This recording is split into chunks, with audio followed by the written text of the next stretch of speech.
真的是很恐怖。不管是肺癌、心脏病还是哮喘发作，这些很可能都是跟坏空气相关。尤其是那些看不到的小小 PM2.5，会直接跑到你的肺里面，甚至直接进入血液，对身体造成超大的负担。现在有些政府会把它统整成 AQI 指数，也就是空气品质指数。像这次国际涂料展，我有去法兰克福，那可是红彤彤的红色呀！大家如果有苹果手机，可以点到天气，有些国家会统计 AQI 指数放到上面。而最主要的，不只是有病的人会受到影响，就算你很健康，长期吸这些脏空气，也有可能让寿命缩短。那怎么办呢？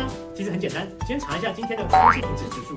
如果是红色或者是紫色，那就不要出门太久啦。另外，普通口罩根本就挡不住 PM2.5，如果一定要在外面逗留，请记得戴上 N95以上的口罩。想运动的话，选个绿地或者是公园吧，千万不要在车流量大的地方跑步，不然吸到的脏空气比你消耗的热量还要多。空气虽然看不见，但是对于健康的影响可是实实在在的。记得保护自己，也请为家人一起守护干净的呼吸空间吧。如果对这个议题有兴趣，欢迎在底下跟我们一起留言讨论哦。